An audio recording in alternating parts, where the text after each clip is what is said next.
saboda haka wajibi ne akan shugabanni da ragamar al'umma take hannunsu da su kalli wannan, su ma Allah sai ya tausaya musu. Wallahi muna tausaya wa shugabannin nan, saboda duk wanda ya kuka a Najeriya wallahi gobe Allah sai Allah ya tambaye su.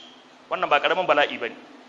Wanda duk ya karar matsala ta rayuwa ko ta abinci ko ta ruwan sha ko ta maganin asibiti ko ta menene, wallahi sai Allah ya tambaye su gobe kiyama, me yasa wani bai sha ruwa ba, me yasa wani jiya bai yi girki a gidan shi ba, me yasa wani jiya bai samu wutan nefa ba. Wallahi kowanne mutum ɗaya sai kayi jawabi a kansa.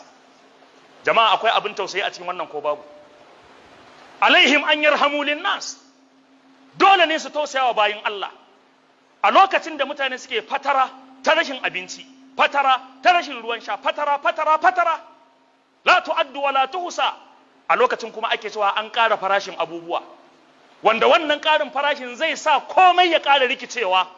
Dama yanzu lallabawa ake da ƙyar ake ci.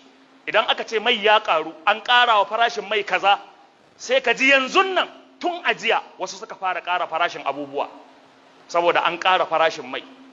Shugabanni, ku dinga tuntuɓar waɗanda suke kusa da talakawa, me ake ciki ne? Kuna cikin AC, kuna cikin wadata, kuna cikin walwala, ba kwa sanin abin da bayin Allah suke ciki. Ku tausaya musu, ku tuntuɓi waɗanda suke kusa da su wanne hali ake ciki. Wallahi duk wanda zai je ya gaya ma, ya ce ai yallaɓoi ya banka ake, ai yallaɓoi ana nan ana ta sa maka albarka, wallahi ƙarya yake maka, wallahi ƙarya yake maka. Yana faɗin wannan ne don ka biya masa wasu bukatu, amma bil haƙiƙa mu da muke cikin al'ummar mun san cewa suna cikin bala'i. Wallahi ku dinga tuntuɓar bayin Allah don ku sauƙaƙa musu. Bai dace a ce an ƙara kuɗin wuta, an ƙara kuɗin ruwa, an ƙara kuɗin mai, sannan ana ƙoƙarin ƙara kuɗin kaza akan haka ba. Ana cikin wannan hali kuma sai gashi wai an cire ton 30 na masara, wai a je a ɓarza shi a bawa kaji, saboda kaji su sauki, a samu saukin kaji. Da Allah, suwaye suke cin kaji a Najeriya? Suwaye suke cin kaji a Najeriya? Maimakon wannan masara a fitar da ita, wannan irin shawari kuke? Suwa suke ba ku shawara?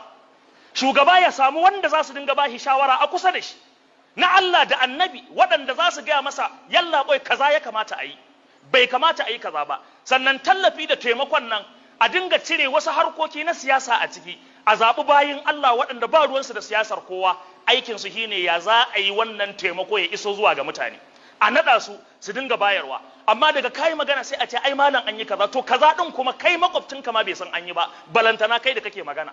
Ba wanda ya san an yi. Saboda haka a tsakaninsu ƴaƴan sanatoci, ƴaƴan kaza, ƴaƴan matar wane, ƴaƴan wane ne din wane, a tsakaninsu abin yake karewa. Shugabanni, ku ji tsoron Allah. wattaqullah wattaqu yawman turja'una fihi ila Allah thumma tuwaffa kullu nafsin ma kasabat wa hum la yuzlamun. Wannan nasiha ce, tausayi ne muke muku, saboda mun san akwai aiki a gabanmu da mu da ku gaba daya. Mu aiki na kanmu in ba mu faɗa ba, ku kuma na aiki na kanku in ba ku aikata ba. Da mu da ku Allah ya bawa kowa damar sauke nauyin da yake wuyansa. Subhanahu wata'ala ya ba ku ikon sauke wannan nauyi.